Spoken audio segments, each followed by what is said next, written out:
Elle ne le dira jamais à voix haute, mais au moment où un homme devient trop disponible, trop empressé, trop transparent émotionnellement, quelque chose en elle s'éteint. Et voici la vérité inconfortable que la plupart des hommes refusent d'affronter. Plus vous essayez de prouver que vous êtes un homme bien, moins elle ressent d'attirance pour vous. Étrange, n'est-ce pas? Vous lui envoyez un message. Elle répond des heures plus tard. Vous lui proposez de sortir. Elle dit qu'elle est occupée. Peut-être la semaine prochaine. Alors vous essayez davantage. Vous vous ouvrez. Vous expliquez vos sentiments. Vous donnez plus d'attention, plus de réassurance, plus d'efforts. Exactement comme la société vous a appris qu'un bon homme devait se comporter. Et que se passe-t-il? Elle prend ses distances. Elle devient plus froide. Le respect commence à disparaître. Et pourtant, il y a toujours cet autre homme, celui qui ne répond pas immédiatement. Celui qui semble légèrement distant, celui qui paraît moins investi qu'elle, et d'une façon presque inexplicable. Elle devient obsédée par lui. Elle pense à lui, elle le poursuit. Parfois, elle en pleure même. Alors la vraie question est la suivante.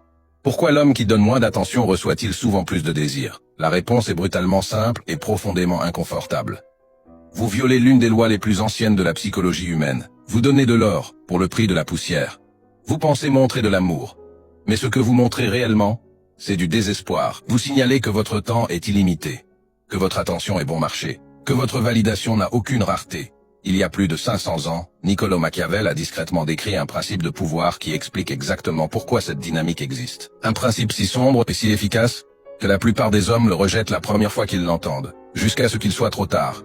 Aujourd'hui, nous allons démanteler le conditionnement du nice guy qui sabote vos relations sans même que vous vous en rendiez compte. Nous allons éliminer l'instinct qui vous pousse à poursuivre. Et à la place, je vais vous montrer le déclencheur psychologique qui fait qu'elle commence à vous poursuivre. Mais attention, une fois que vous comprendrez ce mécanisme, vous ne pourrez plus jamais voir l'attirance de la même manière. La plupart des hommes entrent dans le jeu déjà vaincus.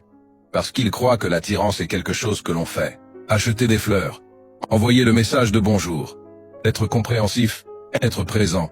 Être toujours disponible.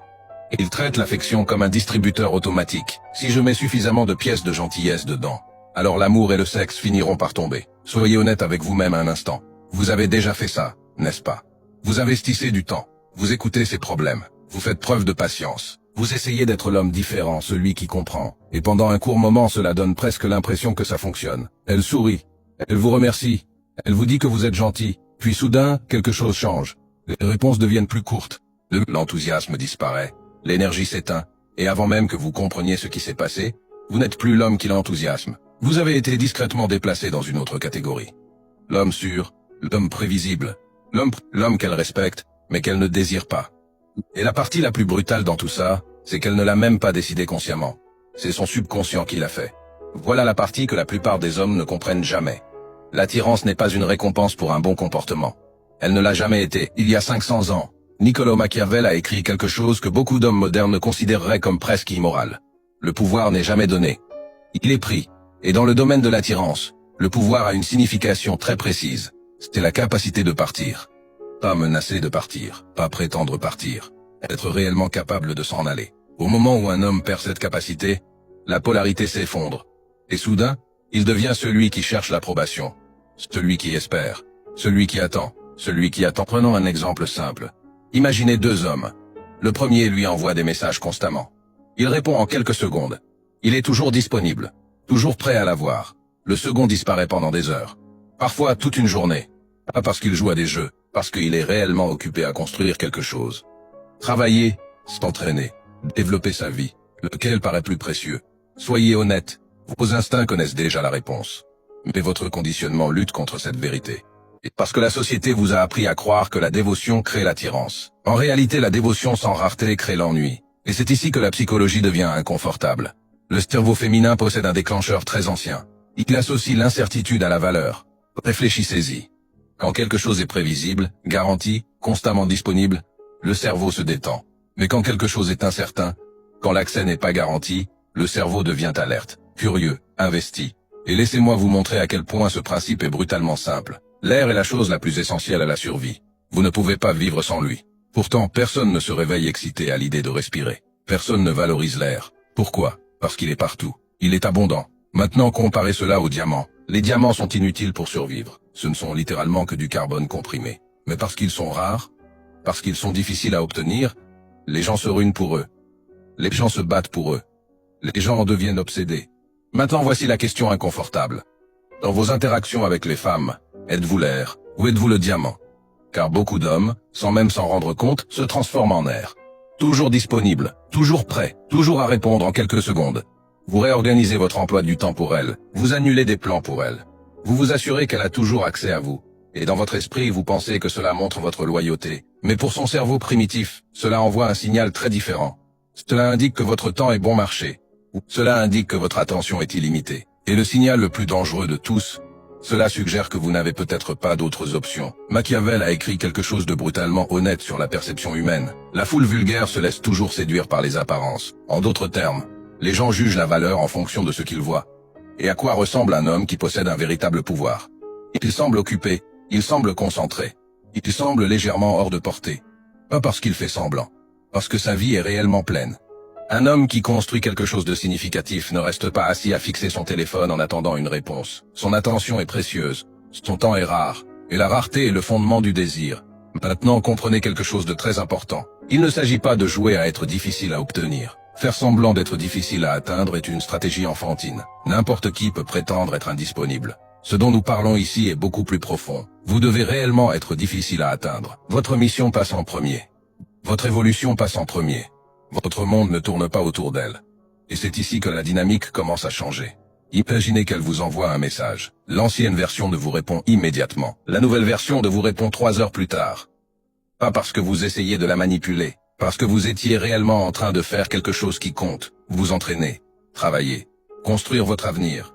Et lorsqu'elle réalise peu à peu qu'elle n'est pas le centre de votre univers, quelque chose d'intéressant se produit. Une petite tension apparaît, une légère anxiété, pas une anxiété toxique. Une anxiété compétitive, le même type de tension que les gens ressentent lorsqu'une chose précieuse pourrait leur échapper. Soudain, elle commence à se poser des questions. Que fait-il? Pourquoi n'a-t-il pas encore répondu? Qui d'autre attire son attention? Et c'est à ce moment précis que la polarité commence à s'inverser. Avant, vous attendiez sa validation. Maintenant, c'est elle qui commence à chercher la vôtre. Votre message n'est plus simplement un message. Il devient une récompense. Une petite dose de dopamine. Parce que les êtres humains ne valorisent pas ce qui est donné facilement. Parce que nous valorisons ce que nous devons mériter. Si vous placez votre dévotion sur un plateau d'argent avant qu'elle n'ait investi quoi que ce soit, elle la traitera comme les gens traitent les courriers indésirables, jetables, oubliables. Le changement que vous devez opérer est donc simple mais psychologiquement difficile. Retirez votre disponibilité. Pas par amertume, pas par manipulation, par respect pour vous-même. Votre présence doit ressembler à un privilège, pas à un droit permanent.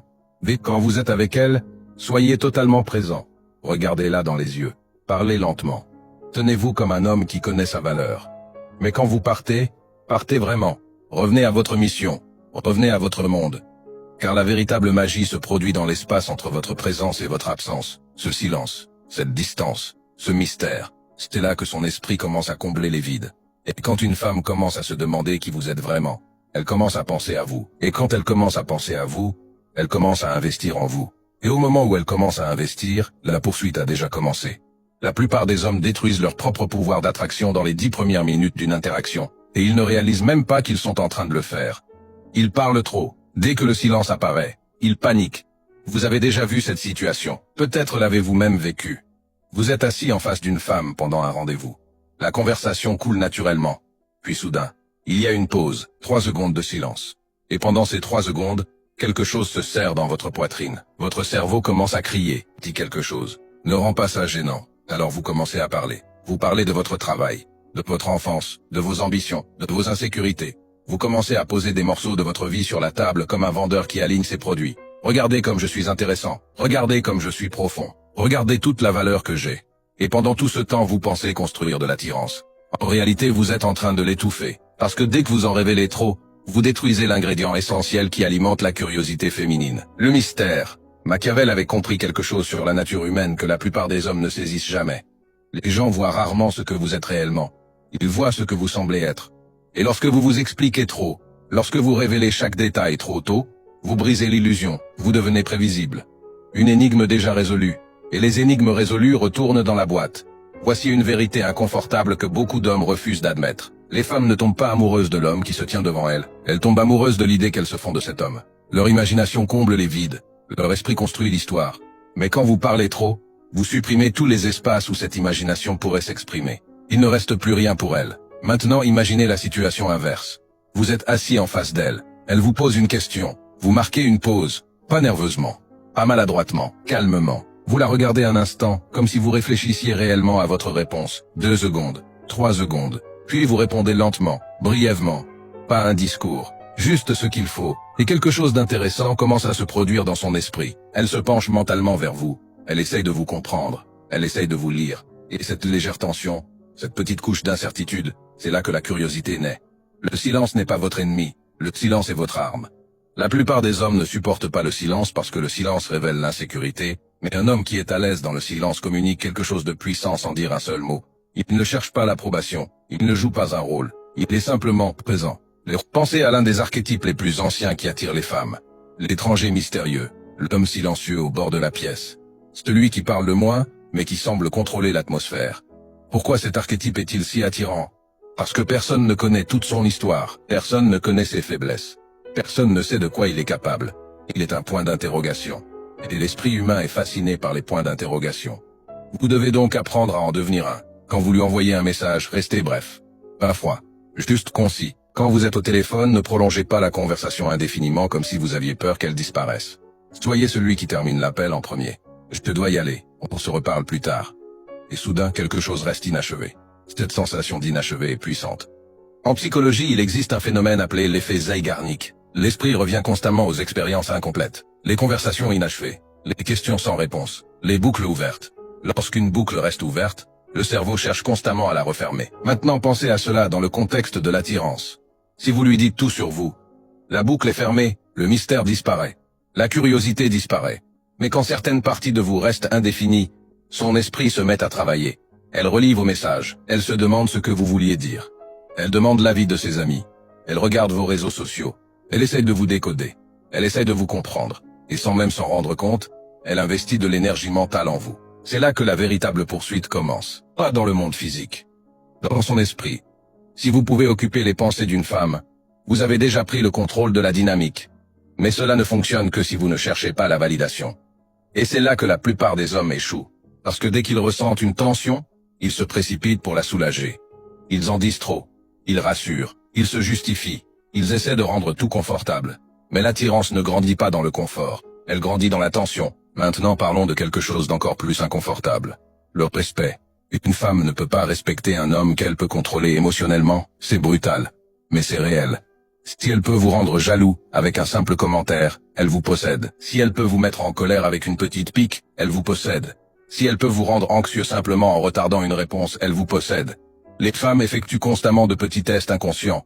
Pas parce qu'elles sont mauvaises, pas parce qu'elles seraient des manipulatrices machiavéliques, mais parce qu'elles cherchent à mesurer quelque chose. Votre stabilité émotionnelle, votre cadre, votre force intérieure. Elles provoquent, elles taquinent, elles prennent de la distance, elles créent de petites tensions pour voir ce qui va se passer.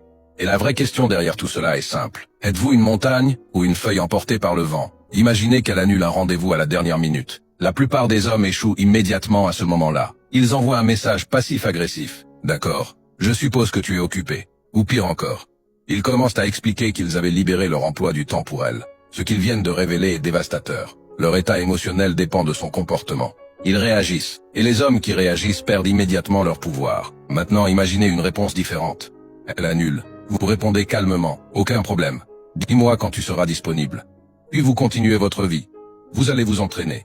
Vous allez travailler. Vous voyez vos amis. Vous avancez comme si rien ne s'était passé. Pas de drame. Pas de pic émotionnel. Pas de punition. Pas de supplication. Juste un détachement calme. Savez-vous pourquoi cela la déstabilise? Parce que cela envoie un signal dangereux. Cela montre que vous n'avez pas besoin d'elle.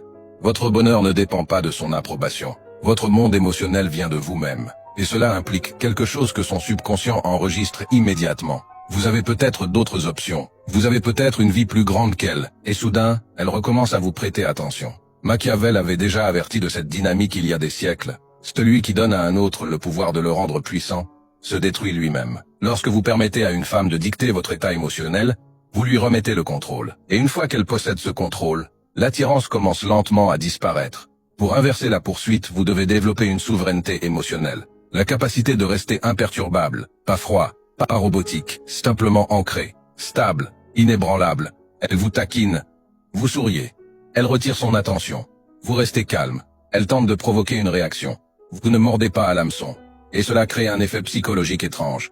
Car maintenant, elle ne peut plus vous prédire émotionnellement. Elle ne peut plus vous contrôler. Et un homme qui ne peut pas être contrôlé devient un défi. Elle veut voir si elle peut briser votre sang-froid. Elle veut être la femme qui réussira enfin à obtenir une réaction de vous. Alors elle investit davantage d'énergie, davantage d'efforts, davantage d'attention. Elle cherche à fissurer la surface, mais vous restez le même, chaleureux, charismatique, présent, et pourtant totalement immovable, comme une montagne. Et plus elle essaie de faire trembler cette montagne, plus elle devient fascinée. Maintenant quelque chose d'étrange commence à se produire lorsque vous intégrez réellement cet état d'esprit. Une dynamique apparaît que la plupart des hommes n'ont jamais expérimenté auparavant. Vous devenez ce que j'appelle une forme d'obscurité maîtrisée, pas toxique, pas chaotique, mais ancrée, stable, inébranlable. Et à cause de cela, quelque chose d'inattendu se produit. Elle commence à apporter son chaos vers vous. Réfléchissez-y. Les femmes sont des créatures émotionnelles. Leurs humeurs montent et descendent comme la météo. Un jour, elle se sent incroyable. Le lendemain, elle est dépassée, frustrée, irritée par le monde. La plupart des hommes se font avaler par ces tempêtes. Elle est contrariée, alors il devient contrarié. Elle prend de la distance, alors il panique. Elle crée du drame, alors il réagit émotionnellement. Deux personnes émotionnelles prises dans la même tempête. Et toute la dynamique coule. Mais quand vous êtes différent, quand vous restez calme pendant qu'elle est émotionnelle, quelque chose change dans la perception qu'elle a de vous. Vous devenez le port, l'endroit où la tempête peut frapper et où rien ne s'effondre. Elle peut apporter de la tension, elle peut apporter de l'émotion, elle peut même apporter du chaos. Mais votre navire ne bouge pas, et cette stabilité déclenche quelque chose de très profond dans la psyché féminine. Parce que la vraie question qu'elle se pose est celle-ci. Cet homme peut-il me gérer? Peut-il gérer mes humeurs, mon intensité, mon imprévisibilité? Ou va-t-il s'effondrer dès que les choses deviennent difficiles? Voilà l'archétype masculin ultime. Le contenant. L'homme capable d'absorber la turbulence émotionnelle sans se perdre lui-même. Le centre calme au milieu de la tempête. Et lorsque vous incarnez cela, toute la dynamique de la relation bascule silencieusement. Vous cessez de réagir à elle. Et soudain, c'est elle qui commence à réagir à vous. Elle observe votre visage lorsqu'elle dit quelque chose d'audacieux. Elle vérifie votre réaction. Elle étudie votre expression. Elle veut savoir quelque chose de très précis. Est-ce qu'il approuve? Est-ce que je l'ai impressionné? Et sans même s'en rendre compte, elle commence à chercher votre validation. Maintenant réfléchissez à quel point cela est à l'opposé de ce que la plupart des hommes ont appris. Depuis l'enfance, on nous conditionne à croire que l'amour s'obtient par l'effort. Vous payez le dîner, vous traversez la ville en voiture, vous résolvez ses problèmes, vous écoutez chacune de ses histoires émotionnelles, vous devenez celui qui apporte du réconfort. Et les hommes pensent que cela construit de l'attirance. Mais psychologiquement, cette dynamique fonctionne souvent dans la direction opposée. Parce que la personne qui investit le plus d'efforts devient celle qui s'attache le plus. Il existe un exemple historique fascinant de ce phénomène. Benjamin Franklin avait un rival politique qui ne l'appréciait pas du tout. Franklin n'a pas essayé de gagner sa sympathie en lui rendant des services. Au contraire, il lui a demandé un service simple. Il lui a demandé de lui prêter un livre rare de sa collection personnelle. L'homme a accepté à contre-cœur. Franklin a rendu le livre plus tard, l'a remercié poliment, et quelque chose d'étrange s'est produit. Le rival a soudain commencé à traiter Franklin avec plus de chaleur. Pourquoi? Parce que l'esprit humain déteste les contradictions. Le cerveau raisonne inconsciemment de cette façon. J'ai fait quelque chose pour cet homme. J'ai investi un effort. Donc, je dois l'apprécier. Les psychologues ont ensuite appelé ce phénomène l'effet Benjamin Franklin. Et il révèle quelque chose de brutalement important à propos de l'attirance. Nous valorisons ce dans quoi nous investissons. Nous aimons ce pour quoi nous faisons des sacrifices. Maintenant regardez la plupart des dynamiques de rencontres modernes. L'homme fait tout. Il organise les rendez-vous. Il paye le dîner. Il conduit la voiture. Il initie chaque conversation. Il porte tout le poids émotionnel. En d'autres termes, c'est le seul qui investit. Et devinez ce qui se passe. Il devient plus attaché.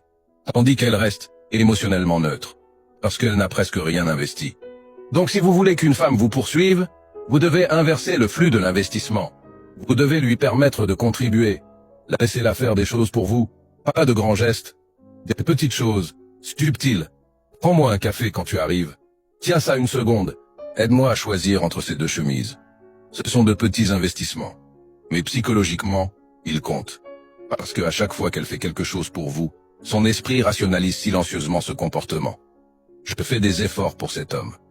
Il doit avoir de la valeur. Voilà pourquoi essayer d'acheter l'affection est l'une des façons les plus rapides de détruire l'attirance. Si vous payez constamment, si vous fournissez constamment, si vous faites tout, vous entraînez inconsciemment une femme à devenir passagère dans la relation. Et les passagers ne courent pas après le bus. Les passagers s'assoient et attendent que le bus arrive. Vous devez changer la structure de la dynamique. Parfois elle conduit, parfois elle organise, parfois elle investit, parfois elle essaie de vous impressionner. Et lorsque ce changement se produit, la psychologie devient fascinante. Parce qu'elle commence alors à se demander si elle correspond à vos standards. Vous pourriez dire quelque chose de joueur. Regardez sa tenue. Penchez légèrement la tête. Je ne sais pas, tu devras peut-être faire un peu plus d'efforts que ça pour m'impressionner.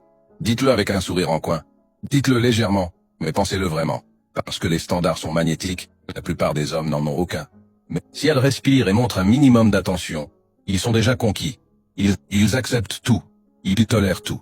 Ils poursuivent tout. Ce désespoir fuit à travers chaque interaction. Mais l'homme qui est sélectif, l'homme qui ne peut pas être impressionné facilement, paraît immédiatement différent. Parce que maintenant elle a quelque chose à prouver. Maintenant elle veut votre approbation. Et quand une femme commence à se qualifier devant vous, elle vous place inconsciemment au-dessus d'elle dans la hiérarchie sociale. Vous devenez le prix. Certains hommes entendent cela et réagissent immédiatement de la même façon. Ils disent que cela paraît manipulateur, mais la vérité est beaucoup plus simple.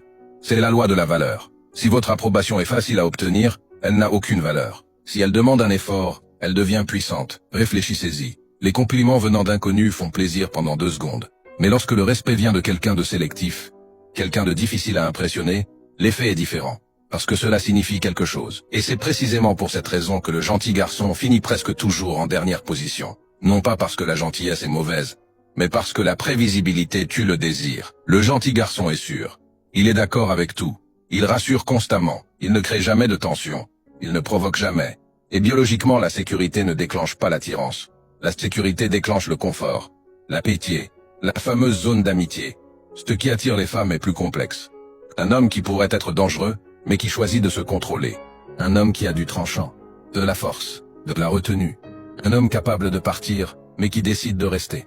Cette combinaison, la puissance avec la discipline, est ce qui crée un véritable magnétisme. Il existe un concept dont Jordan Peterson parle souvent, et que la plupart des hommes comprennent mal. Il explique qu'un homme bon n'est pas un homme inoffensif. Un homme inoffensif est simplement faible. La véritable vertu consiste à avoir le monstre à l'intérieur de soi et à le maintenir sous contrôle. Réfléchissez un instant à cela. Si vous êtes incapable d'agressivité, incapable de dire non, incapable d'affronter un conflit, vous n'êtes pas noble. Vous êtes domestiqué, et les femmes le ressentent immédiatement. Parce qu'au fond, l'attirance ne se construit pas sur l'innocuité. Elle se construit sur une puissance contenue. C'est cela que signifie réellement intégrer son nombre. Vous êtes capable d'être dangereux, mais vous choisissez la discipline. Vous êtes capable de partir, mais vous choisissez qu'en rester. Vous êtes capable de confrontation, mais vous l'exprimez avec calme. La plupart des hommes ont peur de cette part d'eux-mêmes. Ils pensent que s'ils sont en désaccord, s'ils provoquent, s'ils taquinent, la femme partira. Alors ils deviennent trop conciliants, trop polis, excessivement accommodants. Ils approuvent tout ce qu'elle dit. Ils rient à chaque blague. Ils valident chaque opinion. Et lentement, sans même s'en rendre compte, ils cessent d'être un homme. Ils deviennent un admirateur. Et aucune femme ne veut coucher avec son plus grand admirateur. Machiavel avait compris quelque chose sur le pouvoir qui s'applique parfaitement à cette dynamique. Il disait qu'un dirigeant doit être à la fois le lion et le renard. Le lion représente la puissance brute. Le renard représente l'intelligence et la subtilité. Dans les relations modernes, cela signifie que vous ne pouvez pas être doux en permanence. Parfois, elle doit voir vos crocs. Pas de la rage, pas de l'explosion émotionnelle. Simplement une fermeté contrôlée. Peut-être qu'elle dit quelque chose d'arrogant. Peut-être qu'elle commence à agir comme si tout lui était dû. Peut-être qu'elle teste votre patience. Et au lieu de rire nerveusement pour éviter le conflit, vous la regardez droit dans les yeux et vous dites calmement « Tu te comportes comme une gamine capricieuse en ce moment ». Puis vous maintenez le contact visuel. Pas de colère, pas d'excuses, juste une certitude tranquille. Ce moment de tension, la plupart des hommes l'évitent comme la peste. Pourtant, ce pic de tension est exactement ce qui maintient l'attirance en vie. Parce que l'attirance meurt dans les environnements plats. Accord constant, politesse constante, sécurité constante. Ce n'est pas de la chimie. Là, c'est du service client. La véritable chimie a besoin de sommet, de creux, de contraste, d'un peu de friction. Pensez aux relations qui commencent avec une passion intense. Elles sont rarement lisses. Il y a de la tension, des conflits ludiques, une énergie imprévisible. Cette imprévisibilité donne à l'expérience une sensation de vie. Et c'est ici que la psychologie devient plus sombre. Le cerveau humain devient dépendant des récompenses imprévisibles. Les casinos comprennent cela mieux que la plupart des psychologues. Les machines à sous sont construites sur un principe simple. Si quelqu'un gagne à chaque fois qu'il tire le levier, il finit par s'ennuyer. S'il ne gagne jamais, il abandonne. Mais s'il gagne parfois, sans jamais savoir quand, il devient accro. Cela s'appelle le renforcement intermittent. Et que cela plaise ou non, l'attirance humaine répond au même schéma. Maintenant, comprenez quelque chose d'essentiel. Cela ne signifie pas que vous devez devenir manipulateur ou cruel. Cela signifie simplement que vous cessez d'être prévisible. Certains jours vous êtes chaleureux, d'autres jours vous êtes distant. Parfois vous lui accordez une attention profonde. Parfois vous disparaissez dans votre mission. Votre comportement n'est pas chaotique, mais il n'est pas mécanique non plus. Et à cause de cela, elle ne se détend jamais complètement au point de vous considérer comme acquis. Il y a toujours une légère tension dans l'air. Une question au fond de son esprit. Que fait-il en ce moment? Pourquoi ne m'a-t-il pas encore écrit? Est-ce qu'il pense à moi? Cette tension maintient l'étincelle vivante. Mais rien de tout cela ne fonctionne si vous agissez par peur. Et c'est là que le gentil garçon s'effondre toujours. Le gentil garçon a peur. Peur que s'il dit la mauvaise chose, elle parte. Peur que s'il la contredise, elle perde son intérêt. Peur que s'il prenne de la distance, elle disparaisse. Alors il devient parfait, poli, prévisible. Et ironiquement, la perfection tue l'attirance plus vite que tout le reste. Parce que la friction crée le feu. Et sans friction, il n'y a pas de flamme. Cela mène au principe le plus important de toute dynamique de pouvoir. Dans toute négociation, la personne qui se soucie le moins possède l'avantage. Celui qui est le plus prêt à partir contrôle la table. Maintenant appliquez cela aux relations. Si vous avez peur de la perdre, elle le sentira. Vous pouvez le cacher dans vos mots, mais cela se reflète dans tout le reste. Vos messages deviennent trop empressés. Votre rire devient nerveux.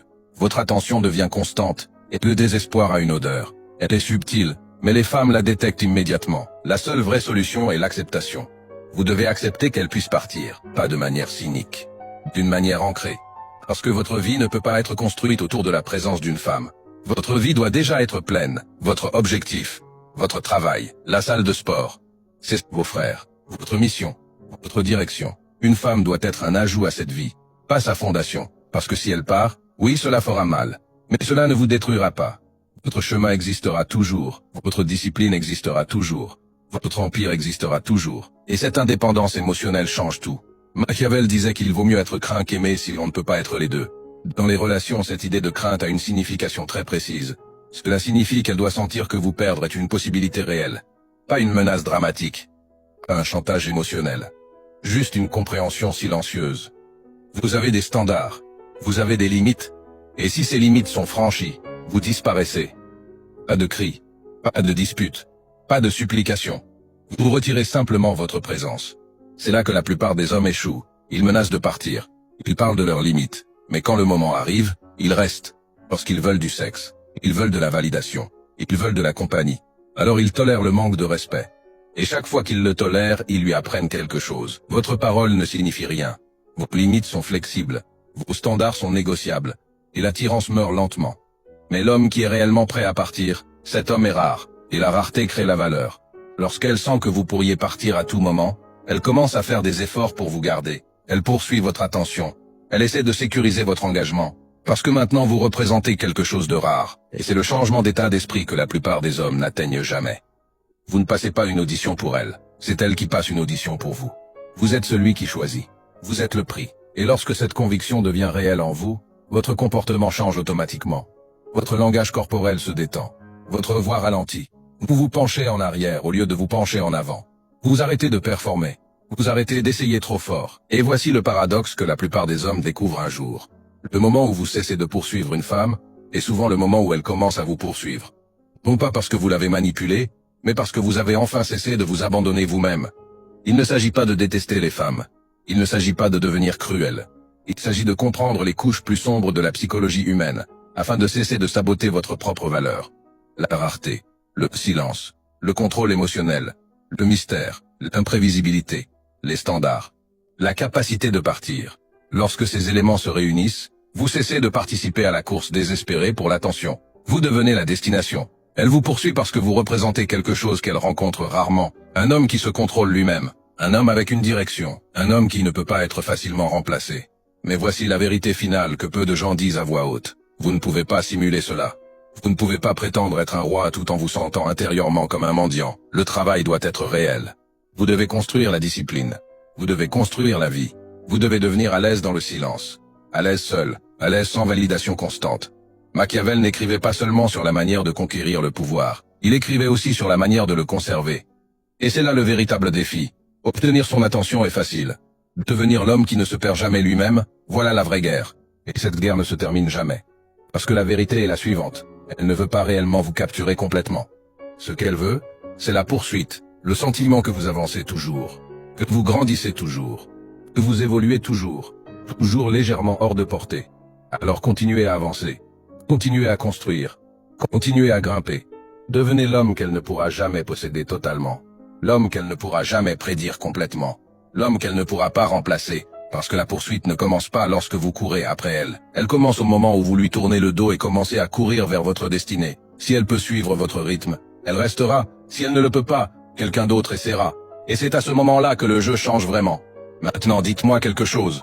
Êtes-vous encore en train de poursuivre, ou êtes-vous enfin devenu le prix? Avant de partir, souvenez-vous de ceci. Ce dont nous avons parlé aujourd'hui, la rareté, le silence, le contrôle émotionnel, ce ne sont que les mécanismes de surface du jeu. Mais il existe un moment, une situation subtile, où tout ce que vous avez appris aujourd'hui est mis à l'épreuve. Et la plupart des hommes échouent à ce moment précis sans même se rendre compte que le test a eu lieu. Dans la prochaine vidéo, je vais vous montrer le seul test qu'une femme fait, souvent sans même réaliser qu'elle le fait, et qui détermine si elle vous voit comme quelqu'un de temporaire ou comme quelqu'un d'irremplaçable. La plupart des hommes ne comprendront jamais ce jeu, mais vous, oui.